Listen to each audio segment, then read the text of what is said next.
Welcome to Roadcase, the podcast that explores the live music experience.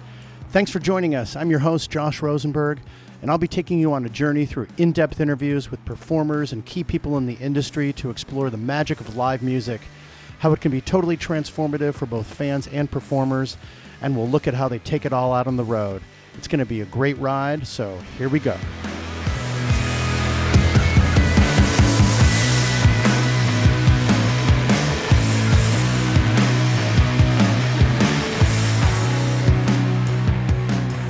Okay, we're back.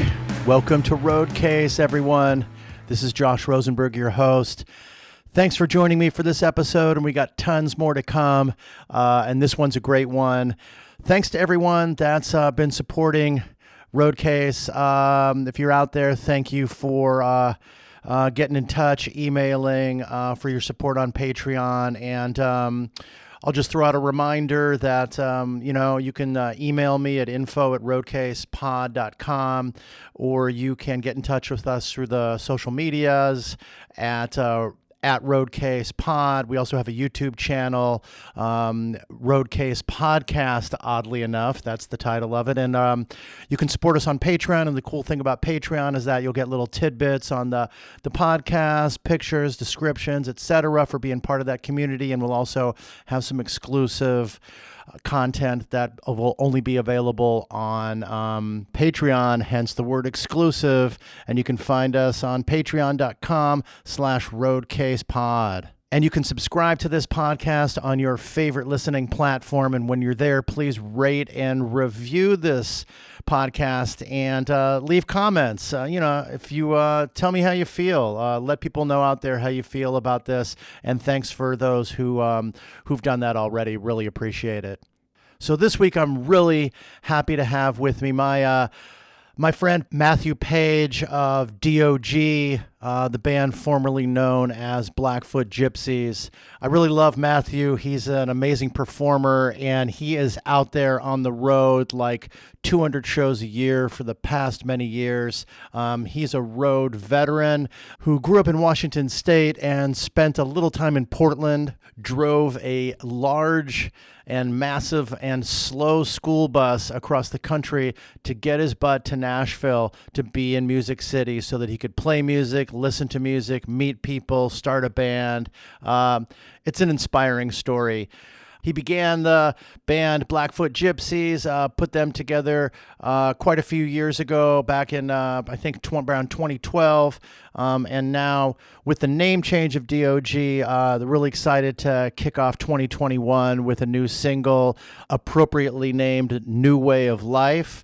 And they got another new single coming out on February 20th. Matthew's well familiar with touring, as I said, but he's out on the road constantly. I've seen their shows. It's an amazing, fun, hardcore rock, alt country, just a blowout extravaganza at their shows. And he also wrote a book called Band Life, Tips on How to Survive Life on the Road. It's a handbook. He's not preachy about it. It's a really great read. I read the book, and it's just kind of tips and things that Matthew has wanted to hand to other people that are on the road, considering going on the road, need some guidelines. Matthew's just a really thoughtful, human, wise beyond his years, just always grateful and good-hearted, and it just seems like he's like the right person to write a book about this because he wants to give to others, he wants to give back, and he wants to leave a good footprint wherever he is, and he lives by that, and I can attest to that. And the most important and cool thing is that he rocks the shit out of every room he plays in, and he's just a crazy, nutty, fun guy, and I love him a ton. So the band's DeeOhGee. So we're going to talk about life on the road, what that looked like for Blackfoot Gypsies when years ago, now DeeOhGee, and what that's kind of looking like during COVID, and how Matthew's adjusting It's a really fun interview. I always love talking to Matthew, and I know that you will really enjoy this too. Thanks for tuning into Roadcase for this special episode with Matthew Paige of DeeOhGee, and here we go.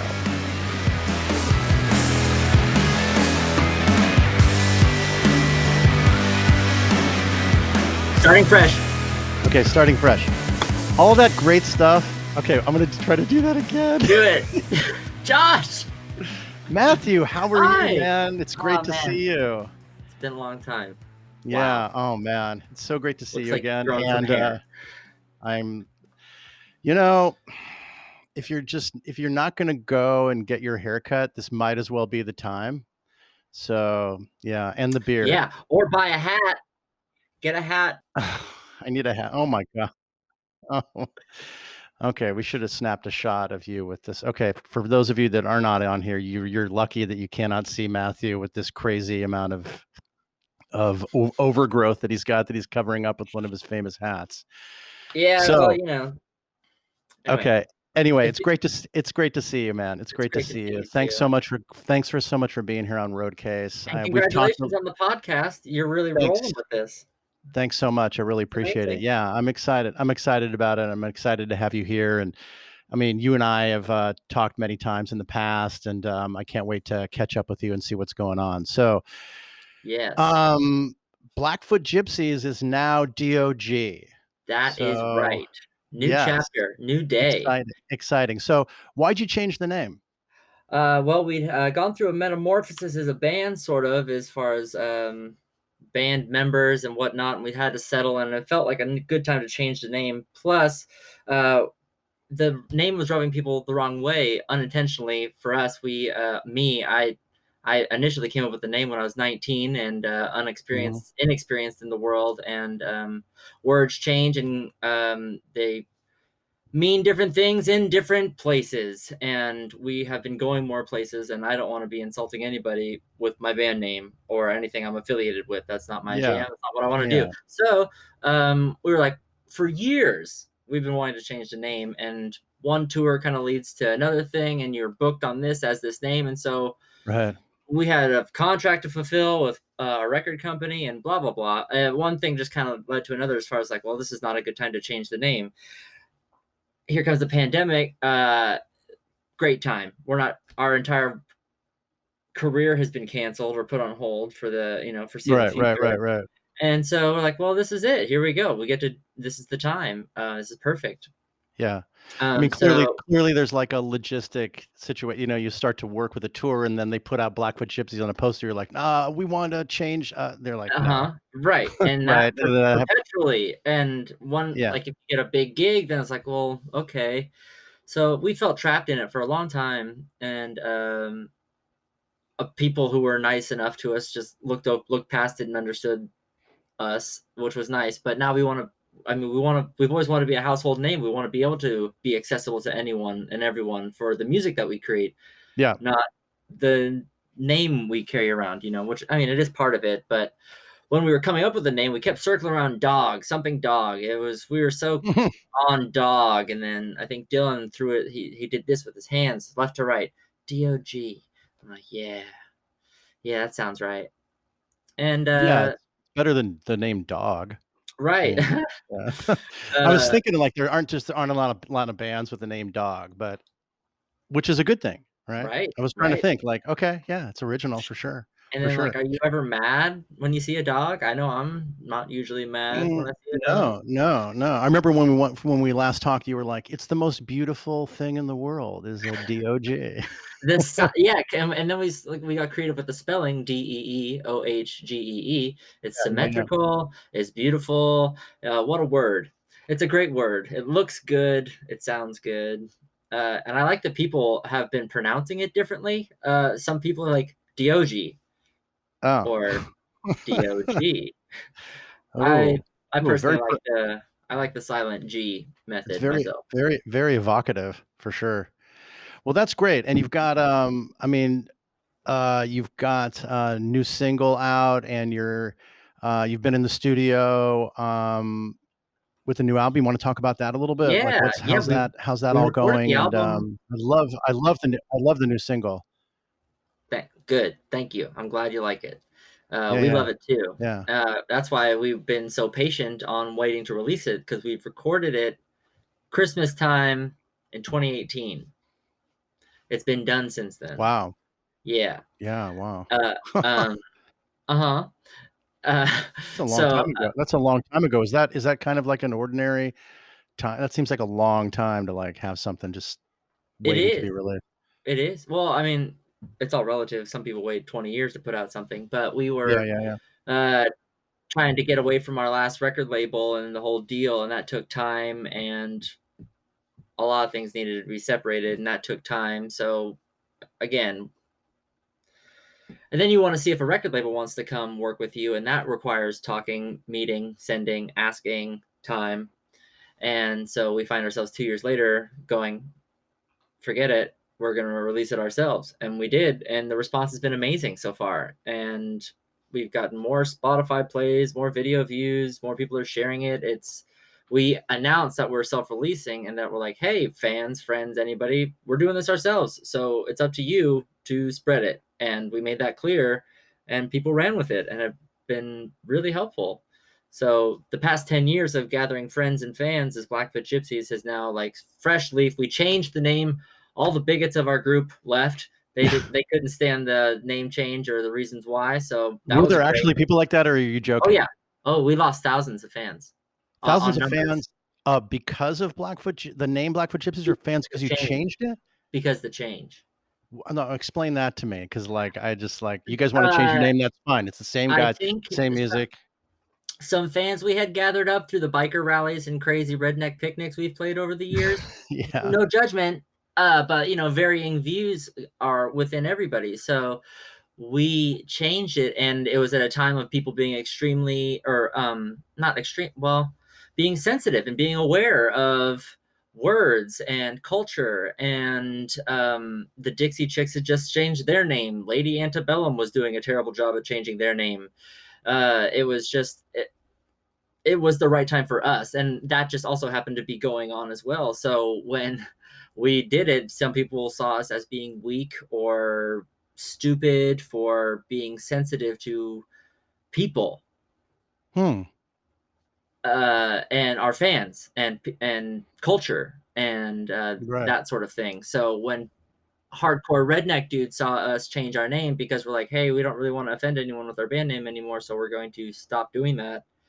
He's like, you're weak, you're an idiot, I love that name, it doesn't mean anything, you could have it, you're stupid for changing. So a lot Wow. of thousands of those people unsubscribe, unfollow, which was like good. And then it feels like such a beautiful fresh page of getting to play music, because I get to say my band name to someone or a friend or tell someone, and I don't have to wince or worry about whether or not I'm insulting them. Had that been going on for a long time? You kind of felt like that Yeah, for a it's while? been going on for a long, personally, internally, yes, for so long. And I was naive when I named the band initially, and I had to travel around long enough into different countries and worlds and meet enough people that it's like, okay, it's not worth it. It's not, I don't need to, it doesn't need to be anything. I don't care what it is. Yeah. The energy is what I'm really interested in, and the focus and the music and the interaction. So Yeah, well, I don't know. I'm embarrassed to say I kind of like never gave it like a second thought. And then maybe that's just, and that could be just that's kind of a commentary where I come from, and that it should have been I should have been more sensitive to that, and I should have hated you for it at the time. No, I'm kidding. right, No, right. but Well, I no, mean, but when you I come from thought about different it, and I worlds, was like, what's this name? But I love the music, so yeah. It's that strikes me as so weird that people liked the name and left you guys because you switched the name from something that could be I mean, I want to say like, yeah, it's an offensive name, and it was like it. There's no need to call out certain groups, right? In a way that's not it wasn't disrespectful, but it's not No, no, necessarily in a way in I which named it people wouldn't. because when you're 19 and you're naming something a band, you're like naming after your favorite things. And I was trying to get the fuck out of the suburbs, and the things that were around me were my Hungarian violin teacher who referenced gypsies regularly and taught me how to play gypsy violin, and he used Hmm. it. So that, and then Native Americans in the Northwest, and so I was around it, and I named it after my favorite things that I learned the most from. And that as nice as that sounds from me to do that, that was just insulting to see from their cultures, to see a white kid just taking that and putting it on a t-shirt and making money. So Did I you didn't have want. people from those groups?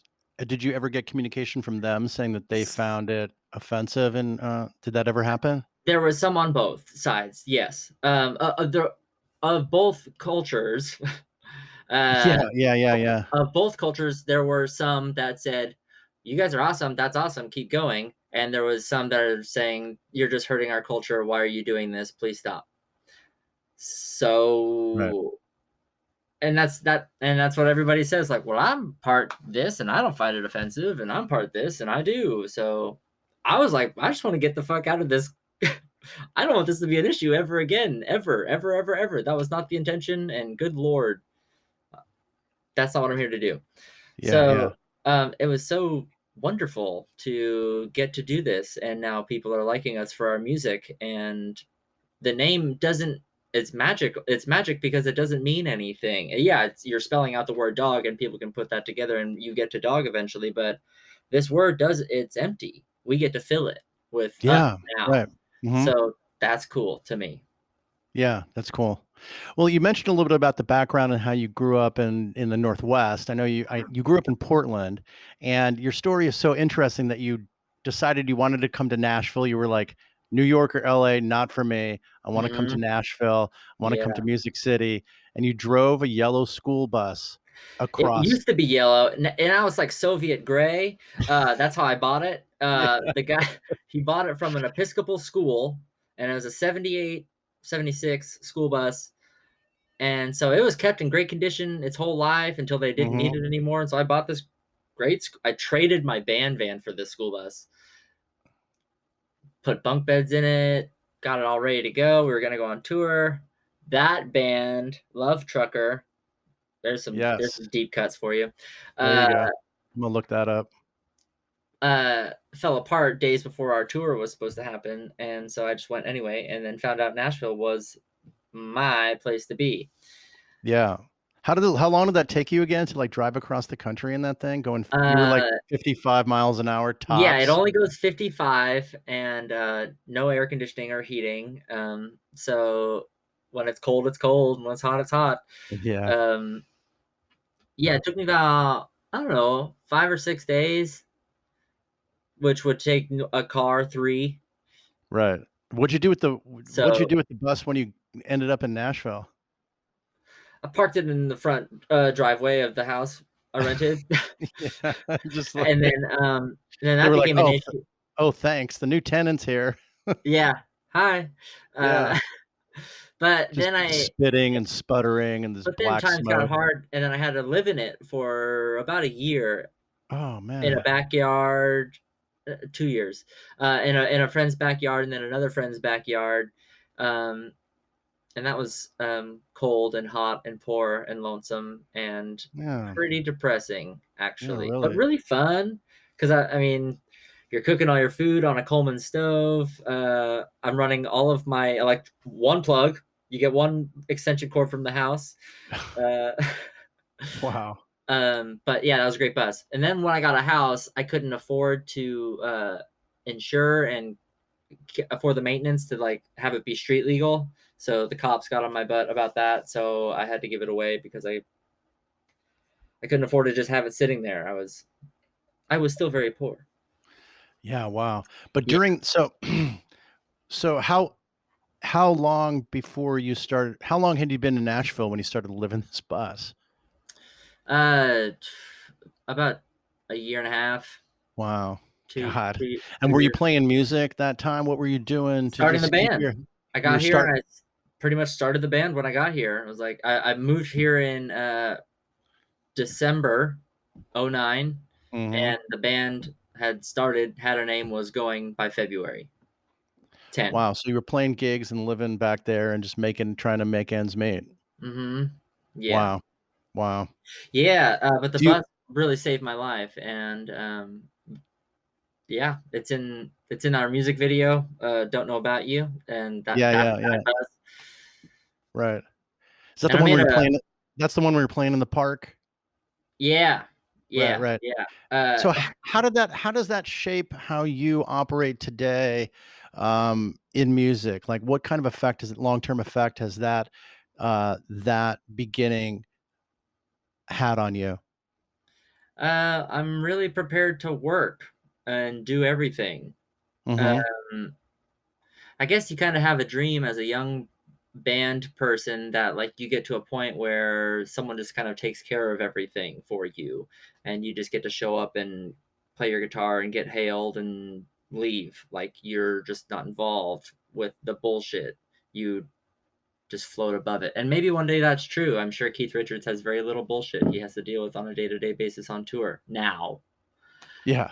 Um, but I had to get past that and work really hard for just not. I'm not saying like I worked more hard than anyone, but just like if you want t-shirts, you have to make them. If you want to go on tour, you got to book the shows. If you want a van, you got to buy it. If you want some gear, you got to buy it. You know, it's Mm-hmm. this. Uh, when you start adding up how much you're gonna need to do to go play a show somewhere and sell some Yeah. merch and try to make some money and make a living doing this, it's daunting. And I see why a lot of people don't do it for very long. So Um, you've really kind of had that DIY spirit ingrained in in your way of life and how you've approached this industry. yes, Um, because yeah. you have to if you want anything to happen. Otherwise, and I watched a lot of people do it in Nashville, where you want it to be perfect with the you want a full manager, you want to go on an arena tour, your first tour, so you wait around trying to put all the pieces together. And I was like, I'm not waiting for anybody to give me permission to play music. I'm gonna go right now to a club and play Yeah. because Yeah. I'm dying. I'm Dying to play. dying, Josh. Well, I mean, that's literally and figuratively, man. I think I know you well enough to know, like, you say you're dying, you're joking about trying to make a living, but you're also a player.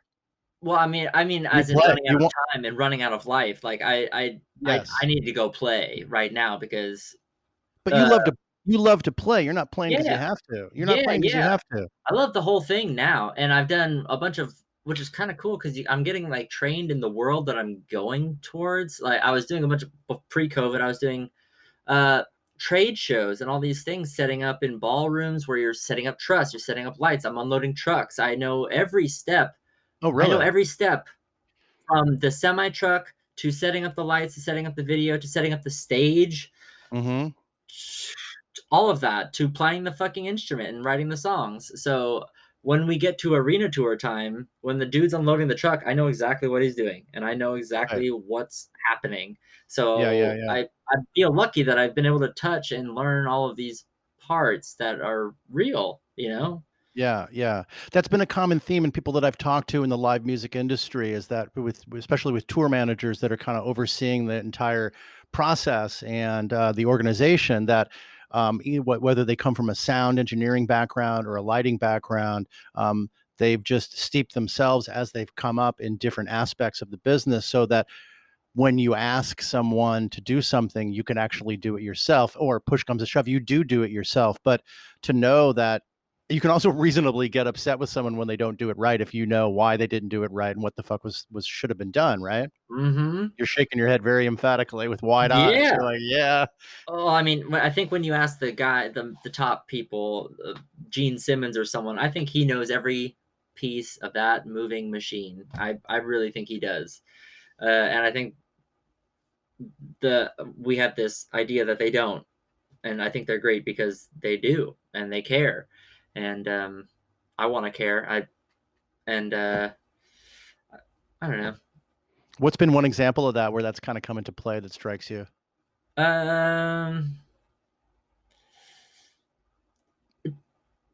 it just attitude. You're humble, you're gracious. When you see some chords laid out on the stage, you know someone put them there and that they're important. So you don't just roll your amp over them, you lift it up. And Right. yeah, just weird little appreciation in these lights, and you know about them, and they can be moved, and nothing is done without somebody doing it. Like, Yeah. Yeah. Yeah. that sounds Someone's got simple, to. but it's when you show up and there's not a PA set up, you're like, oh, okay, I guess I'm setting up the PA. All right, Right. Right. Right. Right. stuff like that. Have you seen examples where people like in Nashville, for example, if you're there playing locally or even on tour, where that has not been the case and people are just complete like, what is that?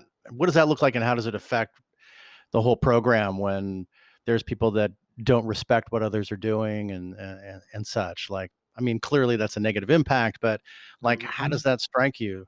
It ripples through your reputation.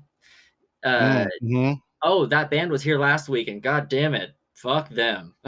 I don't ever want to work with them again. You know, that you hear that from the sound Right. guy. You hear that from the guy that was rolling cables, Right. and he's not going to work for that band anymore. Not that it's a huge, but I mean, it's not a huge world, especially in Nashville, Right. and that affects whether or not you get another job.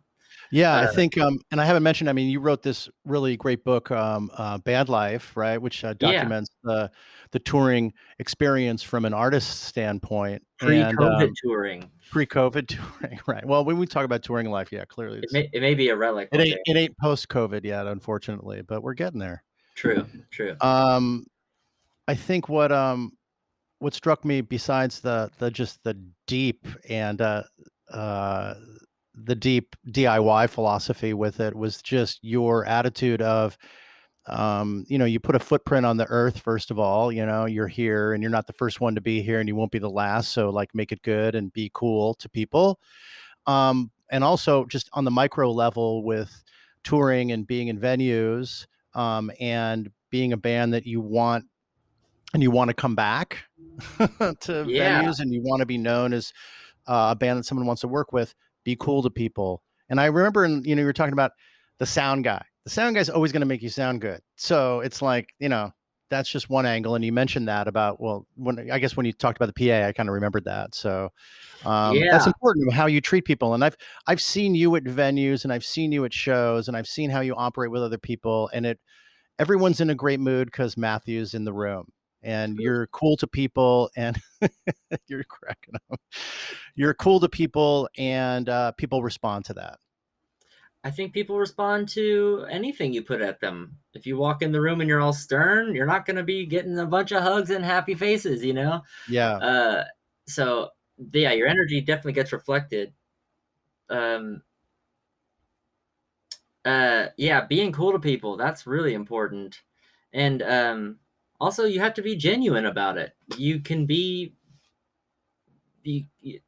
trick to being like genuine is caring.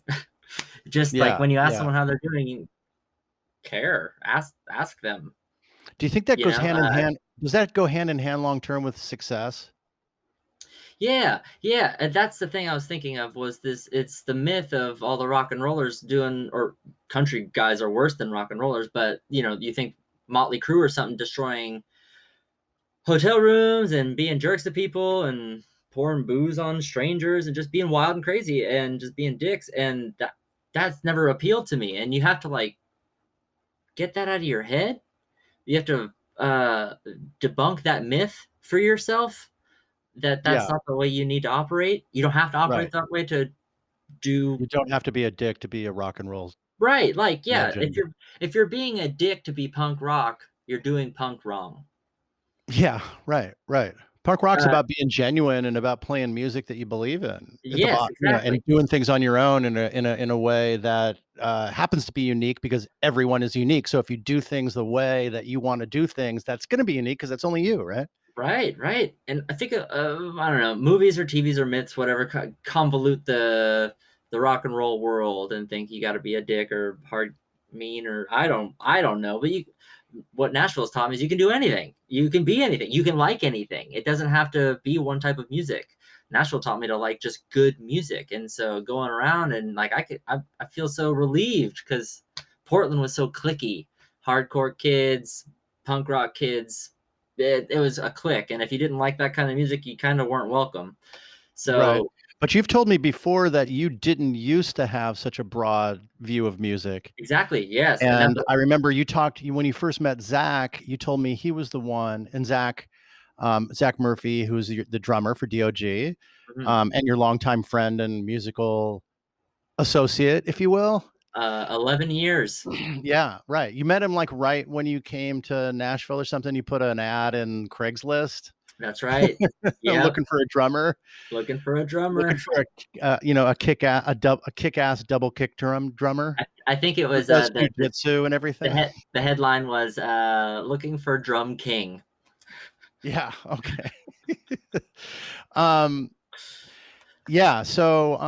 Yeah, he had the diverse taste in music and really broke me of that habit, which thank God I needed that because it's so much better on this side of life of being able to just appreciate music for it being good and making you feel good or sad or making you How feel. were you? Were you like pigeonholing yourself? I just don't Well, see you in that. In that. I was fighting for blues and country and Yeah. real earthly American music in the But you were Northwest. young then, though. How old Yeah. were you? How Well, old were you?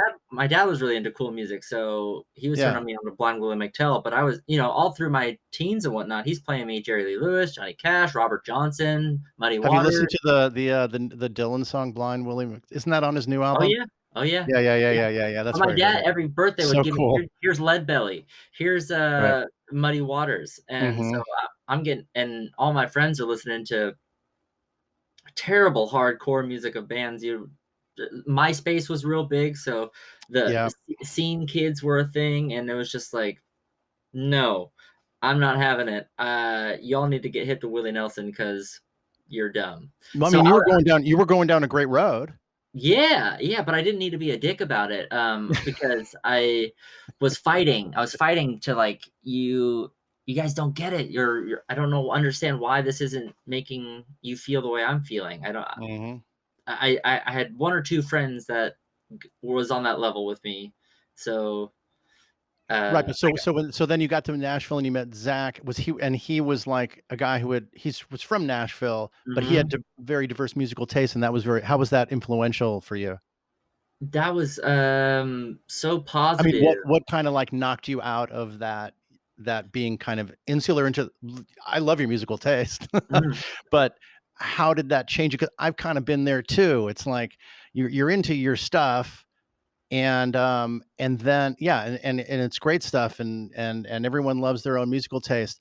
To listen to other genres is so it expands your mind. It takes you to different places, and it helps you appreciate other ways of looking at music. Yes, and it'll challenge your ego in the event you're having a big ego day to admit to yourself that you're liking something for a reason or you're not liking something for a reason, and what are those reasons?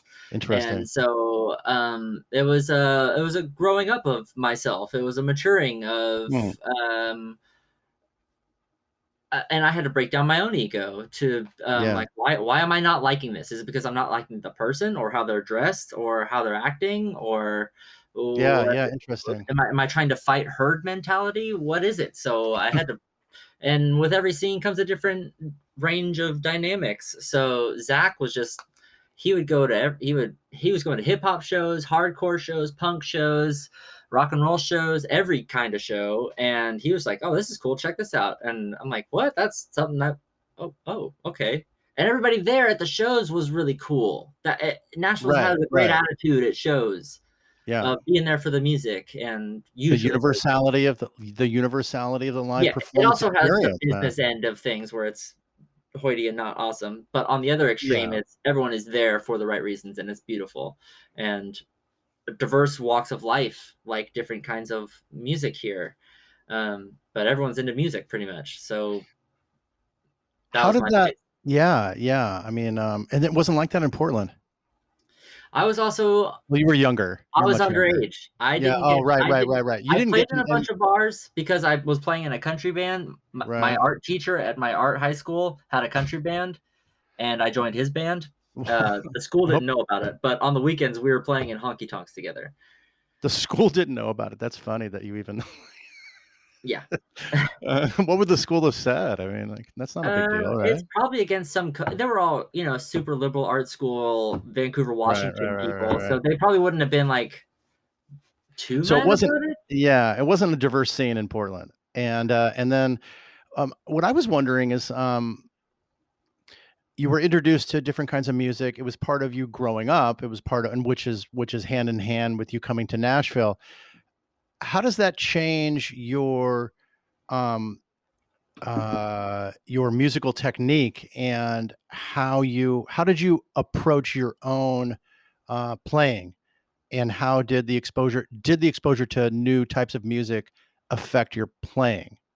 Yeah, absolutely, especially in Nashville because everyone's really good at guitar, and everywhere you go, you're just going to a master class of playing music. Right. So the bar was so raised, it was almost overwhelming. But I was like eager to get there. But just going to watch Kenny Vaughn play, who plays with Marty Stewart, and he's just this amazing guitar player. You just going to watch Hmm. him play in a three-piece band in the corner of a bar playing for Yeah. tips, and this guy is the man and showing you how it's done. Yeah. That didn't happen in Portland. So technically, I was like, okay, time for the chops. Like, I want to get better. I got to get better Right. at singing. Because I had just left a band where I wasn't the lead singer. And so now I'm like, oh, I got to sing and do everything now. So I got a lot of work to do. Well, not only from having that challenge of being exposed to so many great, amazing guitar players, but being exposed, opening yourself up. Apart from Nashville, like, you made the move to Nashville, but also Sure. from getting new in musical influences and being Right, right, exposed to that right. and appreciating other kinds. How did that have an influence on your musical direction apart from technique? Yeah, I guess I just started incorporating different flavors into what I would normally incorporate. Hmm. Uh-huh. Like, as especially with playing with Zach, he has such a heavy, tasteful hip hop influence. So when he wants to put down a cool beat, it's like something I would not have thought of to do or would have asked a drummer to do, but I'm really glad he's doing it. And then that moves a song in a different direction. And Interesting. I also started digging way deeper into Indian music and pulling in. I play in open tuning a lot, which is how a sitar is tuned. So I started getting into sitar licks, playing music, and Yeah. I mean, your mindset when you're playing live, you're on that guitar, in that guitar, projecting it out throughout the entire performance. I mean, you almost yeah, never turn the thing off. I don't know. I yeah, think change guitars a couple times, but it's almost like a constant conversation that you're having through the yeah, guitar. How do you can you characterize that at all?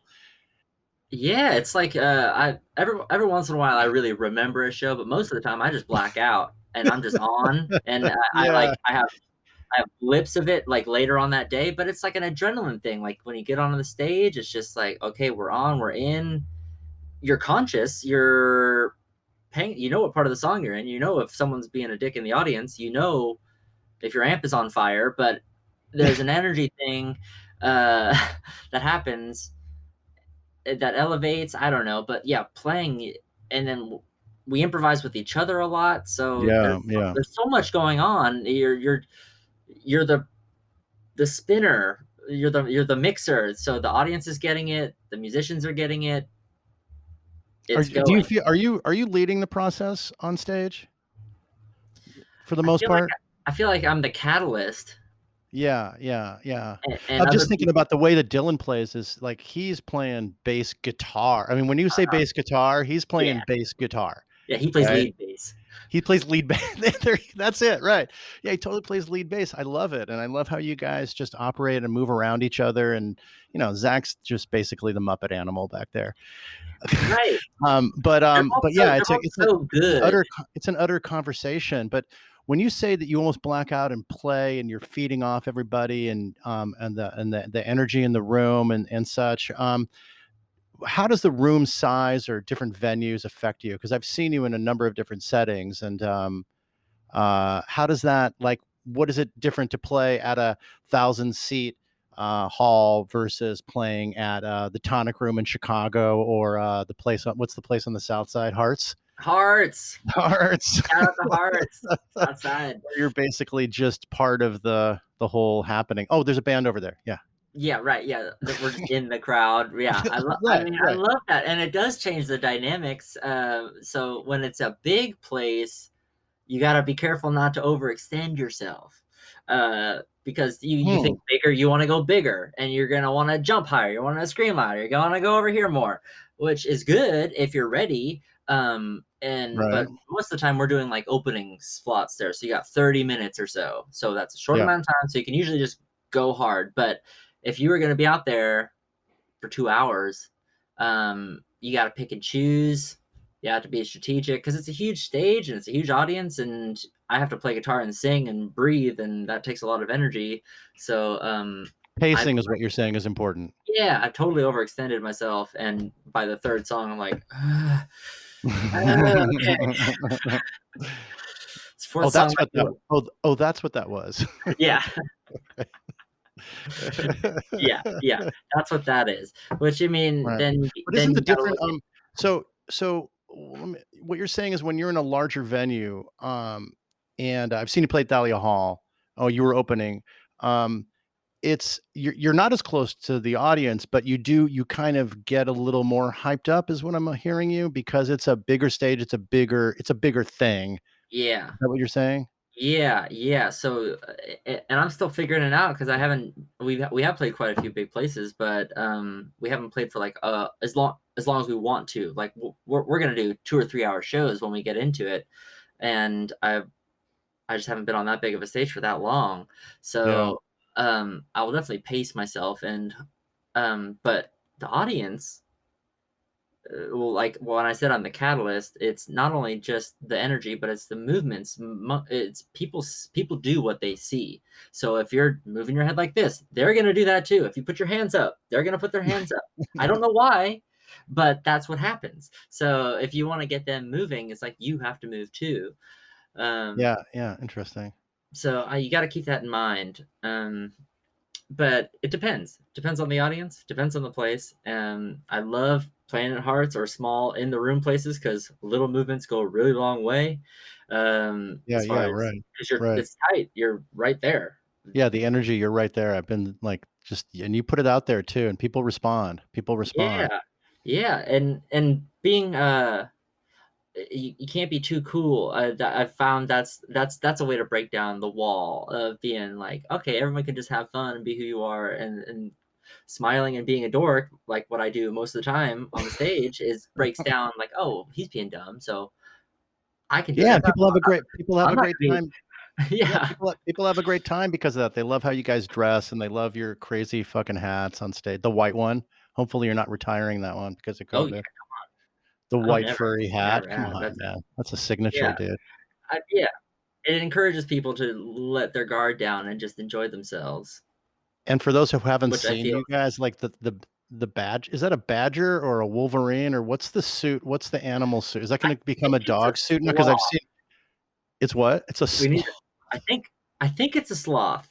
Okay. Uh, I found it at a thrift store, but I found out later that they sell them at Walmart, and I'm pretty sure it's a sloth. Right, right. But we got to get a dog head now. Oh yeah, absolutely. It's a dog now. It's a dog now. Everything's a dog. Yeah, we'll just yeah, I yeah, just yeah. thought it might Or be, and if we do it right, every time someone looks at a dog, they'll think of our band, and that wow, was dude. inadvertent, brilliant marketing. Mind blowing. So why'd you write your book? We talked a lot about the DIY. We talked about um being conscious of having a footprint where you go. Yeah. Why'd you write your book? It really one guy I was playing with. It was a trigger that went to a million other ideas and other people I thought of. But I was just watching this guy who's smoking a cigarette and drinking a beer, who plays in a bunch of bands Mhm. out of the bar. And I haven't been drinking in a couple years now. And so I was like, he's making this a lot harder on himself than he needs to, and it's already really hard. Mm. it's really hard to exist in a band or play in a band. And I used to smoke, I used to drink, I used to do lots of substances that I Right. thought were just fun and will keep you going. But if you are in this for the long haul, you're going to need to take care of yourself, or you're just going to burn yourself out or kill yourself or kill someone else. And none of that sounded fun. So I was thinking, like, no one talks about that. No one says that. No one Mhm. just gives advice on how to like do this at all. Like the basic stuff, like be cool to Yeah. people. Right. Don't drive when you're tired. Don't eat fast food ever. Yeah. Uh, what does beer do to you if you drink it for a week? I explain Right. it. You know, Yeah. just simple things like that, and also just fun stories that I have encountered. So it's like every chunk of knowledge that I think is important, the story I learned that from, and then just general information about food and drugs and alcohol and touring and Right. karma. So does being sober, did that how is that I assume that you're sober, you don't drink at all? I don't drink alcohol. No, Was that a problem? Did you have a problem with that, or did you just stop doing it because you no. don't wanna do it anymore? Well, I was on the road all the time, and I guess the problem I was having was getting sick. Alcohol will kill your immune system, and then if Mhm. you're sick, I get congested, then I can't sing, and then I'm sick on the road in the cold, and Right, that's right, miserable. yeah. And when you realize that beer is liquid bread and gluten can congest you, it's like, why am I getting congested? Why am I getting sick? I'm like, oh, I've been Yeah. drinking PBR every day for weeks. So it really came from just needing to survive on the road. It's not, I honestly don't really have a problem with alcohol, or people who drink it. It's its effect on you if you're trying to do this. If you're trying to be on the road and you have to do everything, drive, load, perform, tour manage, sell merch for the next 3 weeks, I can't do Yeah. that hungover, and I can't do that. I just can't. Right. Uh, Well, you're working, right? So you wanted to make sure that you didn't you kinda made the point in that to not blur the lines too much. If you're gonna be DIY, the lines can't be blurred. I guess so. I guess You can't be, like, completely loaded and do a really good job. if you're in And charge, and I don't mean to and you weren't preachy about it. right? Well, because I You were didn't very, want like, if you to. want it's a kind of It's an if-then called scenario. It's called Tips on How to Survive Life in a Band, not the way to do it. Right, yeah, yeah, It yeah, and I didn't wanna be preached. I really tried not to be, but I just wanted to give a heads up to anyone.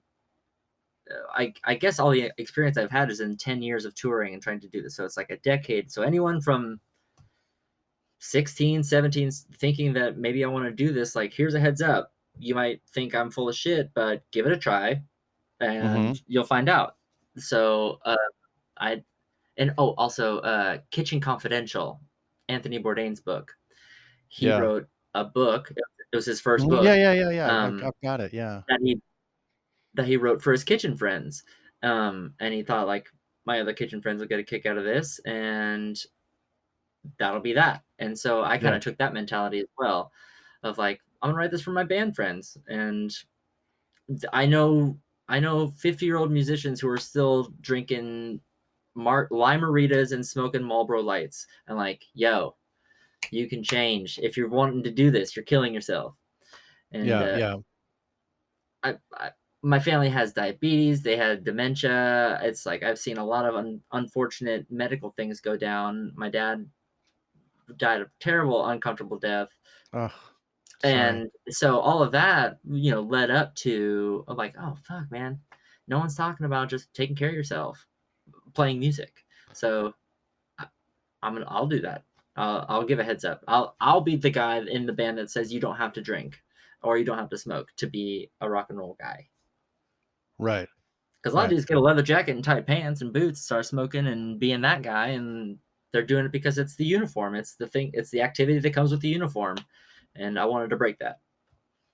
Yeah, yeah, yeah, it makes sense. I mean, and you do live by that, I try to. right?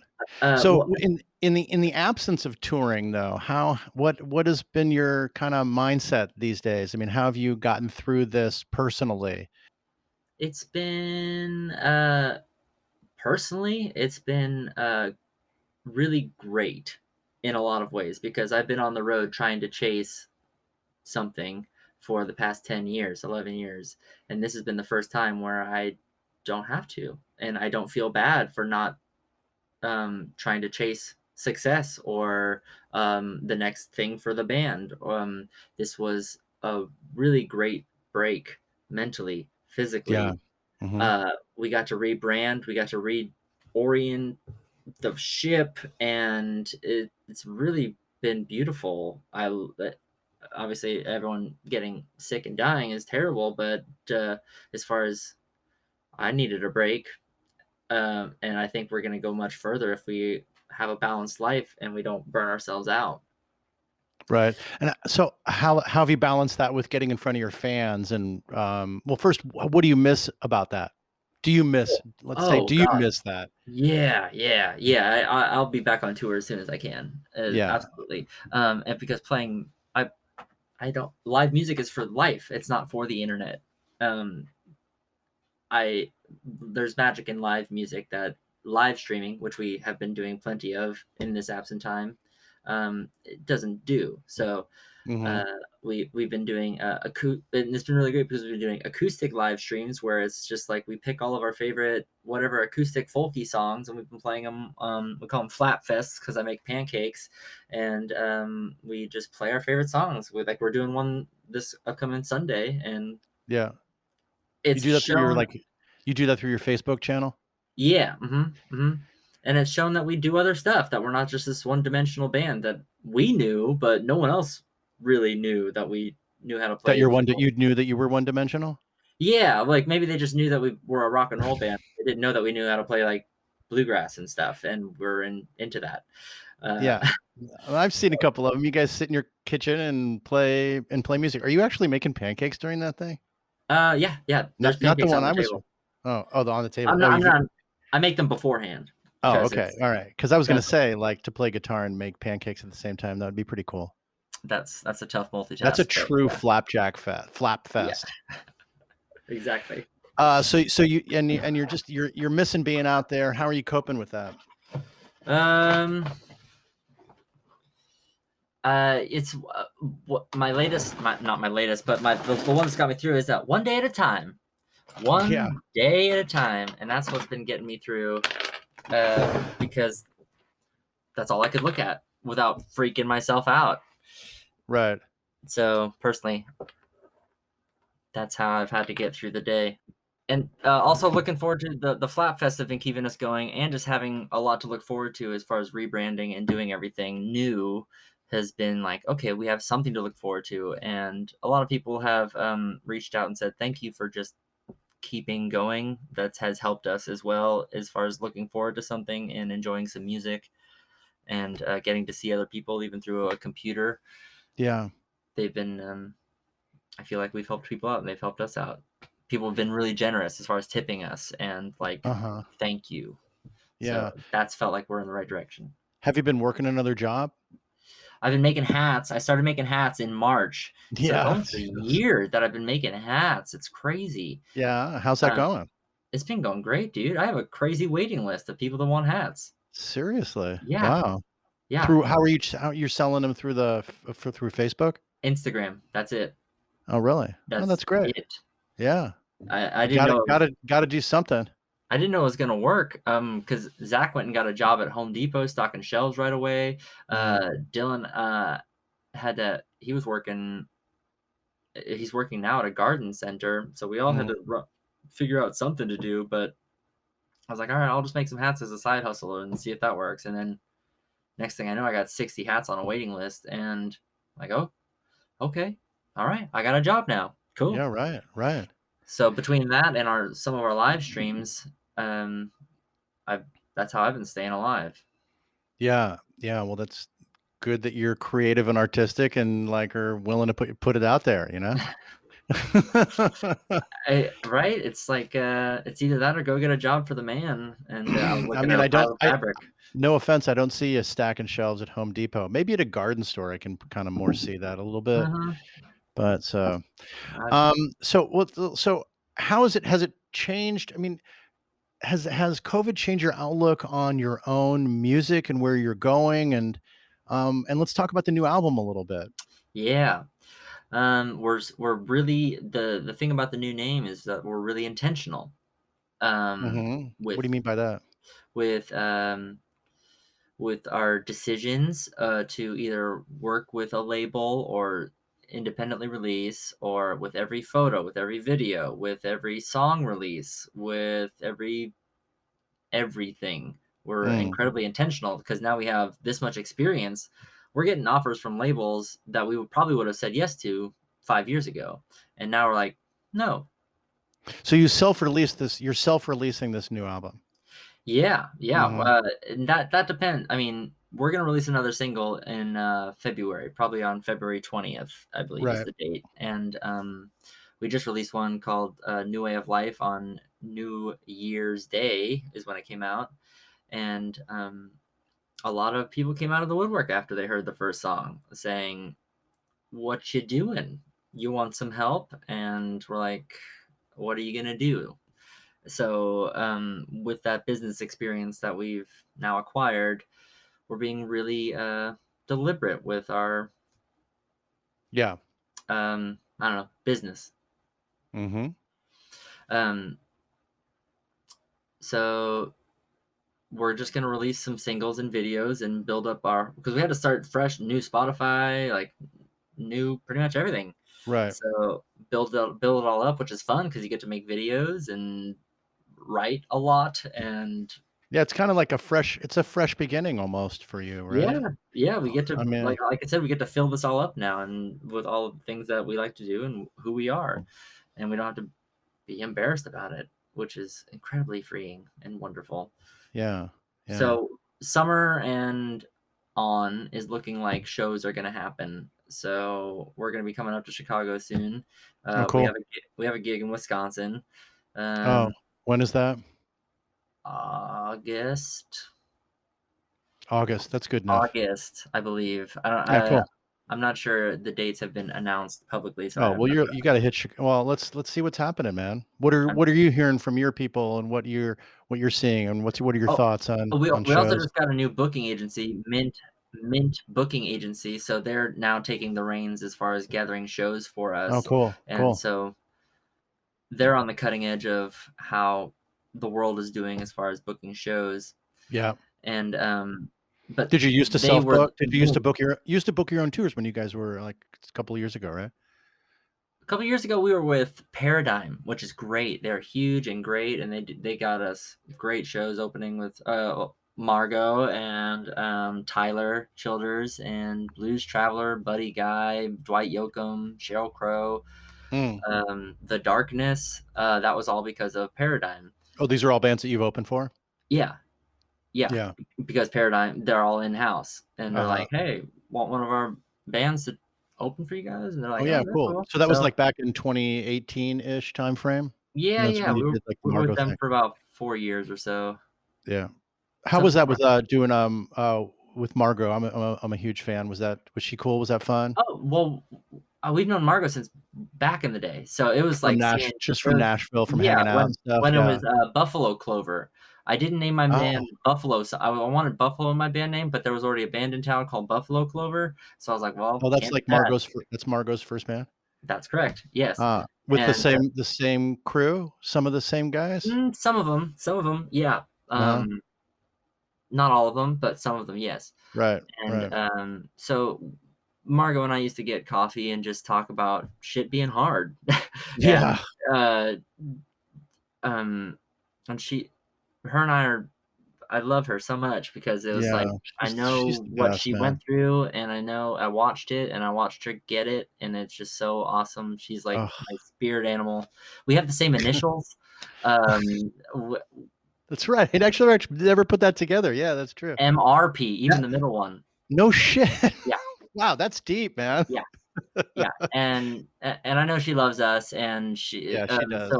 getting to sing with her and play with her and tour with her on that run was just like the fucking best. It was the Oh, best. It was the best because you're there with all your friends that you've been playing empty rooms with and struggling with for years, and then they're on a tour bus. We have a cool van. We're thousands of people every night for a oh couple of God, weeks. yeah. It's like this is Was too that like much the cool? fun. Was that one of the cooler things that you've done? Yeah, yeah, that was Yeah, great. I'd yeah. say So Margot and the Darkness, the 7-week tour around Europe and the UK, opening for the Darkness every night was that was pretty cool. fun. Yeah, Yeah. yeah. What were But some of the Margot, what were some of the cooler things about just so? But you'd known Margot for a long time, but w- has she? What is some? Do you kind of look to her for advice in the um kind of how to navigate certain things, or well, I've definitely watched her for sure because it's exactly right. I was like, I want to see what she does. I'm also super proud of her for her being a really strong woman and vocalizing everything that needs to be vocalized, and absolutely? especially by women in the entertainment community. She's doing a great job, totally fearless. I'm endlessly inspired by her in that respect. Hmm. But also as an artist, she's chosen to just do really cool things, Yeah, and I have watched her, and I've watched her struggle with some things that are hard, you know, and she's handled it with grace, but it's just, man, that's got to be tough. I've never experienced getting launched into very few people have gone from bars to Saturday Night Live within a year. yeah.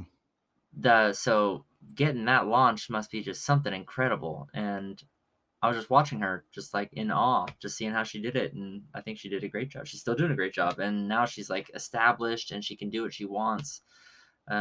So She always does feel very, very real and grounded, though, in what she does. uh I mean, even when she's on, like, the Kimmel Show or wherever with that, just everything is so, just tasteful and true to who she really is, it seems. I mean, I don't know her personally like you do, but it feels real from, uh, my perspective. absolutely, I think you're picking up on the realness because it's real. Yeah. Yeah, yeah, yeah. I mean, I've met her, I talked to Jeremy, Daly, awesome guy. Just they're just Hmm. both just quality, just great people, you know? Yeah, and they really care. They care about their music and they care about Yes, their art so much. And yes, Journey's yes. also fantastic. And yeah, he we happened to be in the same night. He was opening for Mike Campbell Ah, on mhm, before pre-COVID, and he happened to mhm. be in Raleigh the same night we were, and he came and watched us play to 14 people or so, and it was just great to see him. I think that was the Yeah, last time I saw him. oh, are you saying this was recent? No, this was, like, pre what year? What are you t Yeah, so that would have been probably it was PC? November. PC Yeah, or AC? yeah, it was PC. We can't use PC, though, we've gotta think of something else. Uh, Anyway, alright, we'll get back to you on that. yeah. So, we were talking I asked you about, how your musical like, how this has kind of affected your music, your outlook. We're talking about the album, and then we're Mhm, talking about management. So, um, and then we got kinda got off on the Margot thing because I love talking about Margot, but, the new album for you guys. So how I mean, it's been around for a while for you. I've heard a couple of the cuts live, and they're great, and I'm loving it that the band is getting involved. You know, I guess Zach's has a song and Dylan's got a bunch of songs, and, mhm. but I love the new single, and I love how it sounds in the studio. Do you feel it's any do you how do you feel it's different? How do you feel it's similar from where you guys were at, when you last jumped off with, Blackfoot Gypsies, which was quite a while ago except for the live album, right? Mhm. Yeah, So yeah. how is it kinda how is this a departure or not? It's a departure in that we made a strong effort to make really concentrated songs. Nuggets Mm, of songs. This mhm. wasn't the album that we were gonna express how artistic and wild and weird we are. It's still art, but it's not to be Because like, you guys are always wild and weird, it doesn't matter. here's a 17 minutes, harmonium solo, which might be on the next one. I've been waiting where I was gonna put that, but this one we took a bunch of songs. This is something we'd never done before. We took a bunch of songs demoed them all. We went and recorded them, Mm-hmm. and then picked which ones we really liked, and then trimmed those even more, crafted those songs even more. And then when we went into the studio, we cut 13 songs top to bottom in 3 days. That was our budget. Yeah. And so like 3 about 10-hour days. So and it was just the three of us. We had never only just made a record of just the three of us. We've always had a horn player, a backup singer, a pedal steel player, someone. This was so everything you hear on the rest of these recordings is all us, all the keys, all the fiddles, the mandolins, whatever. That's us. Oh, okay. We had never done that before, and we had never trimmed our songs to just be digestible nuggets. Where I'm like, all right, let's make an album where the ADD world can keep up. So let's nothing over 3. And maybe some are 3 and change, but no songs are long. They're all, we're like, let's put all the hits on there. Let's just make an album of hits. Yeah. So we tried to do that, and Zach's got 1, Dylan's got 2 or 3, and they're all really good. And we recorded them at Sputnik Sound Studio, which Nashville man Jack White records there. He records there with Raconteurs, and Vance Powell is his engineer. And we used Vance Powell's right-hand man, who knows most of Vance Powell's tricks and whatnot, and we get to use his room and his mics and his boards. And who was that? Sitting up on the shelf. Who was that? Vance Powell. No, you said his right hand. Oh, you mean his right-hand man is Mike Fahey. He's who recorded us. And he's the one that he helped the Alabama Shakes, right? Or was that Vance Powell? That was Andrea Tokic at the bomb shelter. We also recorded with him. Oh, okay. Because I remember you mentioning that before. So yes, that was our first album in 2012. And then okay. Yeah, Andrea was still working out of his house then. I was like, hey, play me something new that you're recording on. And he plays me some of the Shakes tracks. I'm like, right. Okay, so this was more of like these guys that work with Jack White.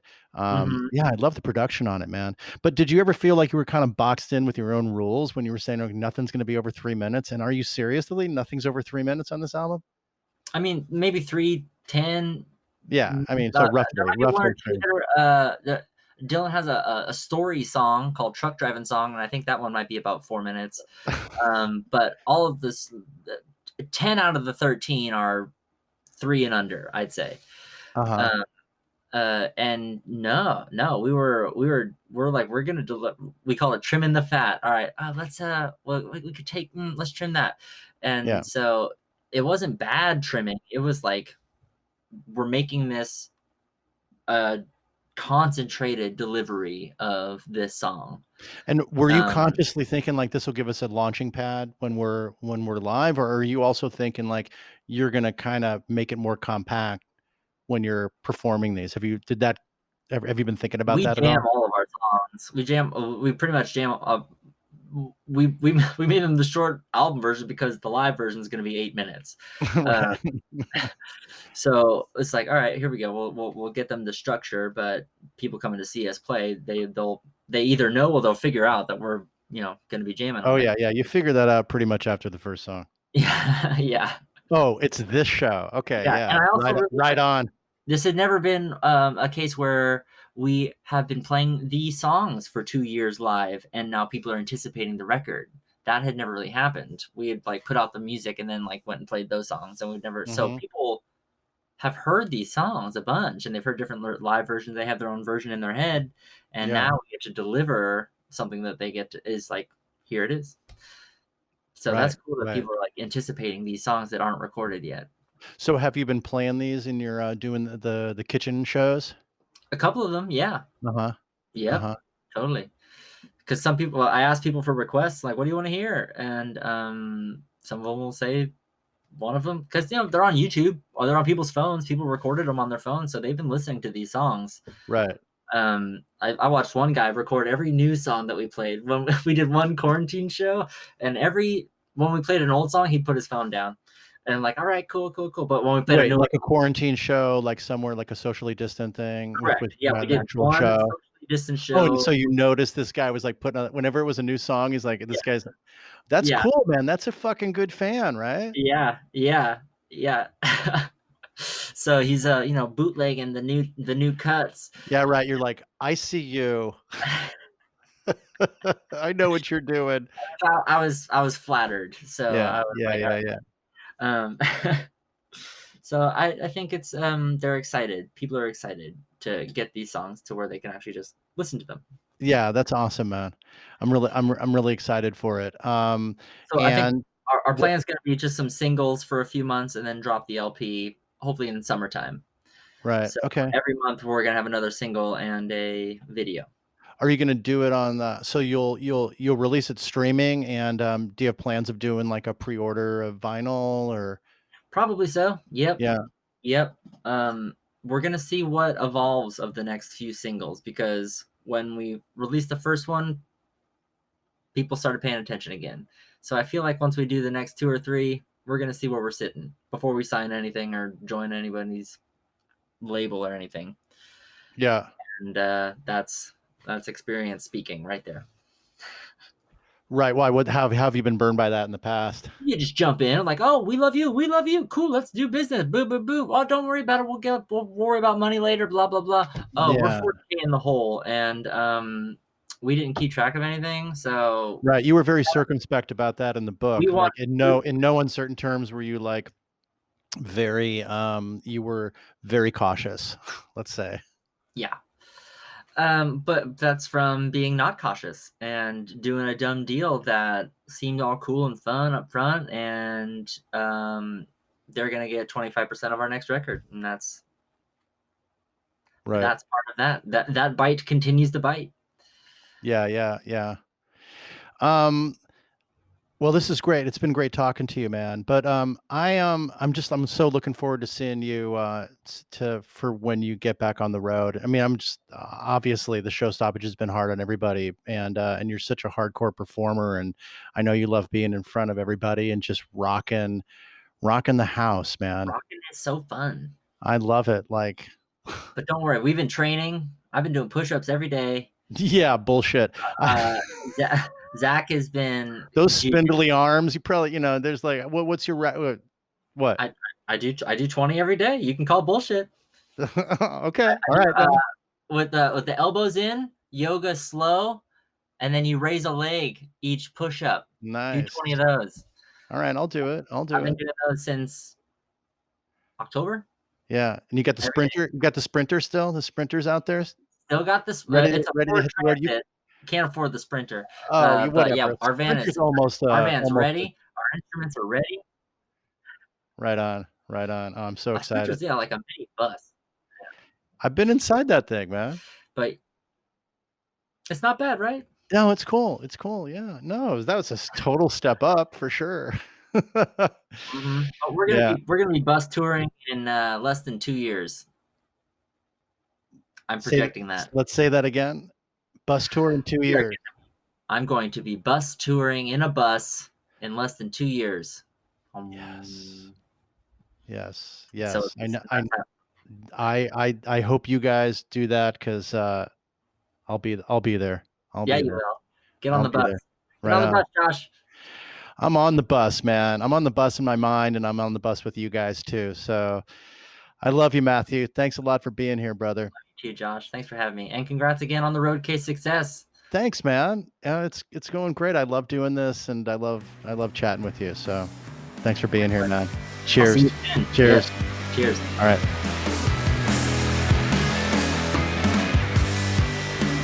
Okay, there's Matthew Paige of DeeOhGee. Oh, I love that guy. He is such a sweethearted human, and he's just a killer performer, along with Zach and Dylan also in DeeOhGee. Matthew's got great spirit, he's got determination, and he's got grit, and he's a great team player, both for his band and, so to speak, for the world at large, if you will. I know he's been struggling, as has everyone during the show stoppage, but Matthew's always finds things to be optimistic about, and clearly he's excited about his new challenges and new opportunities, and I'm really excited for him. And, go check out that new single that he's got, New Way of Life, and keep a heads up for the next new single on February 20th. I can't wait for him to get back on the road, and I can't wait for his bus tour prediction to come true. And if Matthew was smart, and I know he is, he'll make me do 20 push-ups before I can get on that bus with him. So he told me he's been practicing and keeping in shape that way. I try to keep in shape. Let's see if I can do it in 2 years. Gosh, that's a lot of time to practice. So I want to thank Matthew Paige for being here on Roadcase. I want to thank all of you for tuning in and for supporting this podcast. And I'll see you on down the road.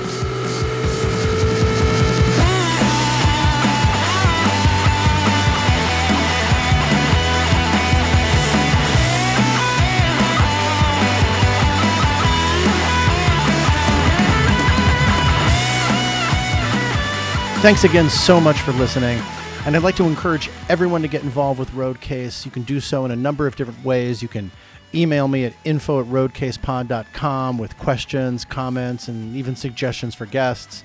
Or you can follow us on the socials, Instagram, Twitter, and Facebook. We're at RoadcasePod, and we have a YouTube channel called Roadcase Podcast. And if you are able to and like to support Roadcase, we have a Patreon site at patreon.com/RoadcasePod. And of course, you can subscribe to this podcast on your favorite listening platform. And if you could please rate and review the podcast while you're there, that would be great. So I want to thank Walter for this awesome theme music that we have. And I want to thank all of you for tuning in and listening to Roadcase. We have a lot of great episodes coming up, so I'll see you on down the road.